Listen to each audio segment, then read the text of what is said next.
Hello YouTube, this is Wrenchant. Today we're going to be replacing the ignition setup because I have a new one that is technically for a Mercury Tracer, but supposedly it is identical to the one that would actually come in the car. This was when it came to me in I think it was FedEx. They shipped it to somebody in West Virginia, so it took me a while to get it. So whoever got this in West Virginia and didn't open it and gave it back to FedEx, thank you, because I kind of need this. Let me flip the camera forward. There we go. As you can see, we have the OEM switch right here, which technically probably was fine, but then I did all the stuff that I did to it and now it's destroyed. I still have to use it because right now, even though right now the only reason that this is still in here is because of the steering wheel lock. So right, I mean, this bypasses all of this and runs the engine, runs the accessory, but it's kind of just hanging here. It's literally only held up here with electrical tape, and this, you know, it's still got the steering wheel lock in it, so I want to take this out and replace it with the replacement. I'm gonna have to do it a little bit more complicated. It's gonna be a little bit more complicated than I'd wanted it to. Ah, come on. I don't know if you can see it. If I can see it. Ah, see, there you go. Those are non-serviceable bolts, so I'm going to have to drop the steering column down and try to drill those out, I guess. Or just take an angle grinder and cut straight across the bracket, although I'm going to try and drill the bolts out first. Where are they? There we are. Then I'm just going to try and drill it out first because this one has actual bolts and the old one doesn't, so I'm gonna have to drill them out so I can put this in, so I can run one key, because at the moment I got one key for the actual ignition and the other key for the steering wheel lock and the door. So I'm gonna try to get rid of that so I can, well, I'll still have two keys, but I'll have one ignition key instead of two, because right now I gotta like put the small key in, start the car, and then put the big key in and disengage the steering wheel lock. So we're gonna pop this in there after I drop all of this, but first we're gonna verify that this works. So I'm gonna unplug the battery, unplug the harness, plug this one in, and try to start the car, because I would really hate to I would really hate to grind all of the bolts off and then not have the replacement work. I am so glad that I put quick release terminals on here, because otherwise it'd be a bit more of a chore. So I've got, let's see, got the main one right there. No, not the main one, that's the secondary one, although that is, I think that's the hot power. Those are the hot wires. And the secondary one, you know what, I'm go ahead and take that off of the steering column. Now in theory I should just be able to, where's this go? About like that. In theory I should just be able to plug this in.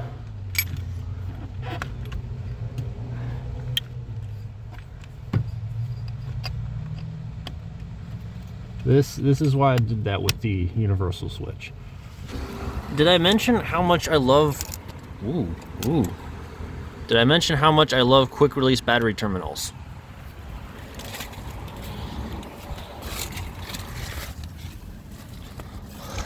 All right. Key.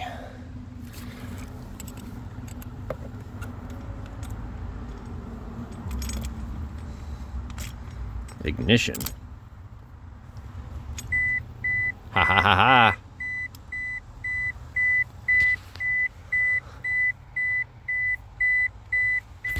Come on. All right. That's on.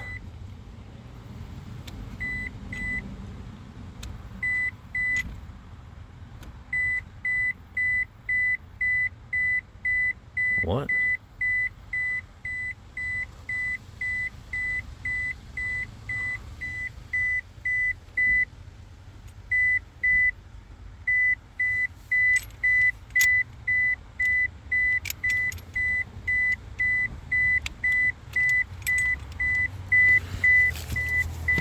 What the?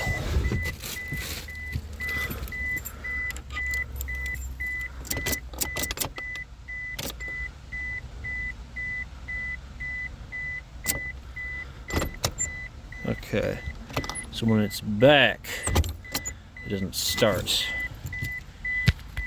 Now how is this set up?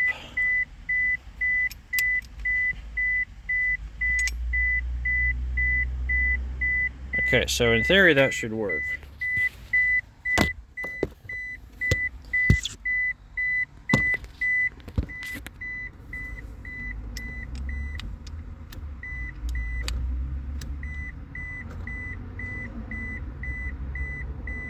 What the?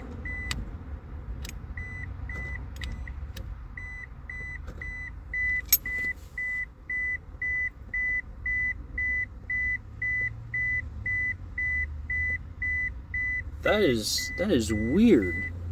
Because this is using the same hot wire circuit.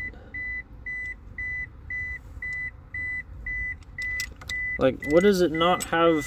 Everything is...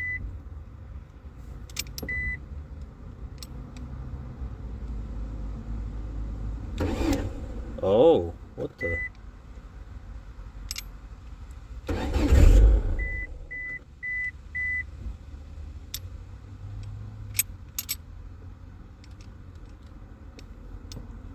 What is it?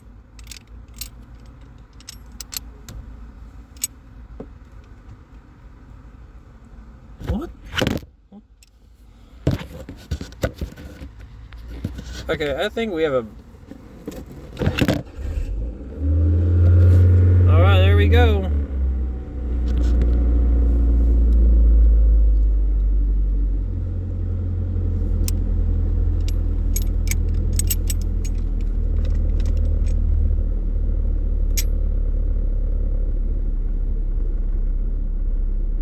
That is so weird.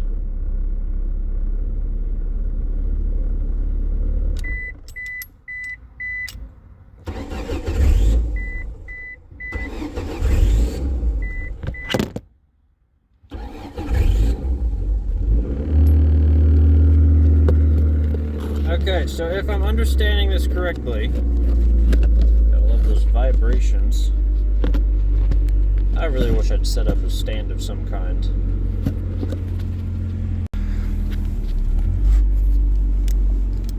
Okay, so there we go, we're flipped around. Apparently, there is a dead spot where this key...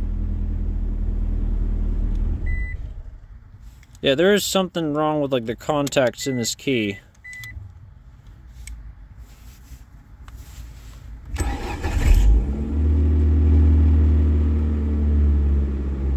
Maybe.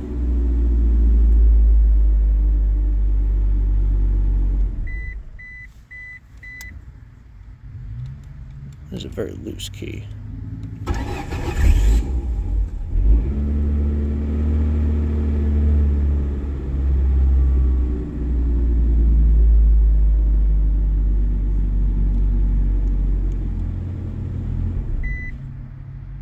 Okay, so basically, this is a very loose ignition switch. So apparently, I guess you can bump it out of position off the contacts.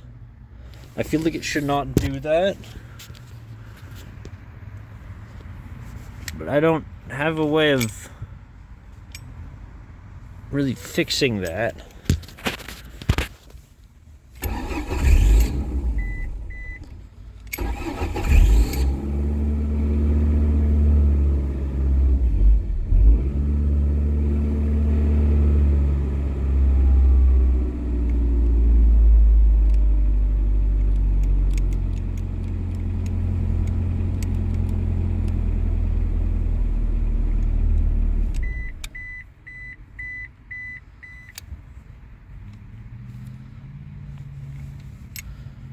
Or maybe it might also be that the actual positions are not lined up with the marks. Because like this is accessory, this is also still accessory.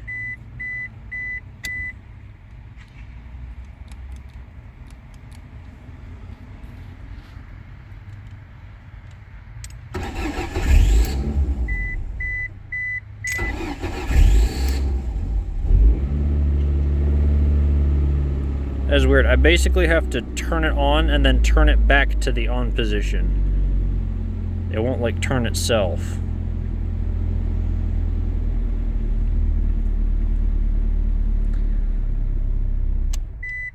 Weird.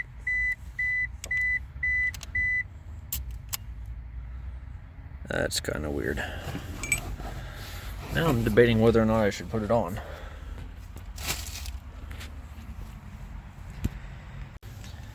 Alright, I figured out the problem.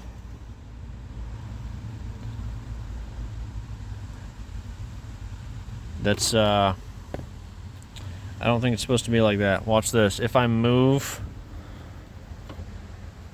the switch around,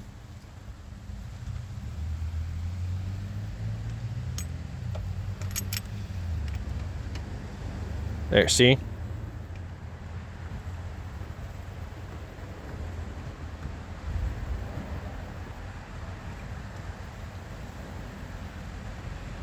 Yeah, that's not exactly what you want to happen.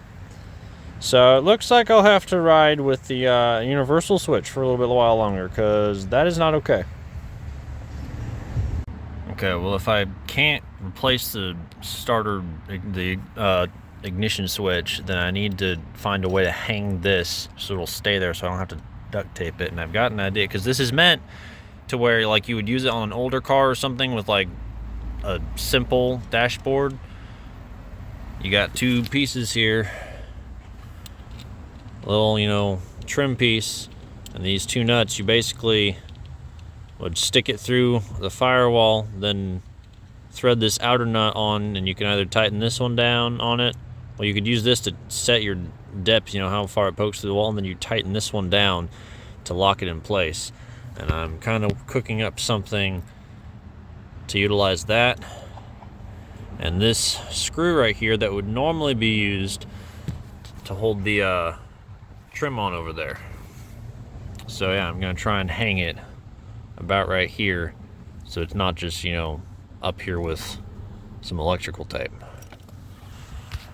This is an old leg from a construction, like roadwork ahead warning sign. I'm thinking about utilizing this bracket kind of like that away, using this pre-drilled hole to mount that on that little tiny screw, and drilling a bigger hole right here or somewhere in here to hold the actual switch. Hopefully that won't be a waste of time, but theoretically I should just be able to drill out the end of this rivet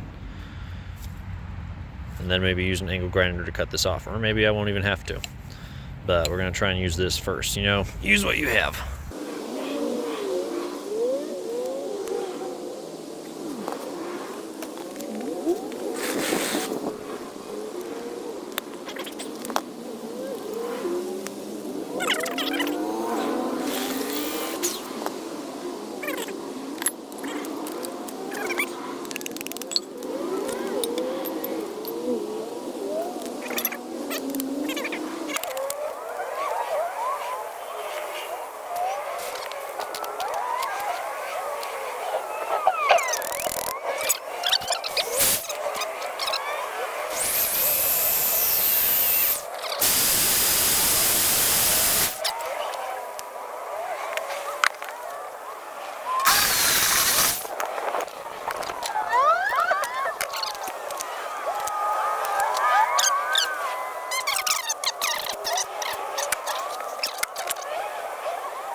Alright, so I have verified that the shank on the ignition switch fits through here. This hole already is the perfect size. I just need like just a tad over 1/4 inch of a spacer of some kind.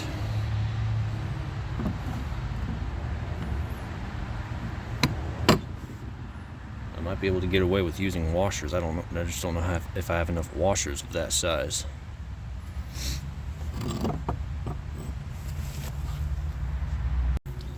Alright, I have confirmed that this fits. I found the correct bolt for this, so I only need one washer to get it to tighten down properly. So I'm going to, because this uses a Phillips head screw, I'm going to cut this tab off. And I'm going to file that edge down once it's cut so that it's not sharp anymore. And then I'm going to paint it so at least somewhat looks nice. And then I'll put it in.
And they're not too far from each other.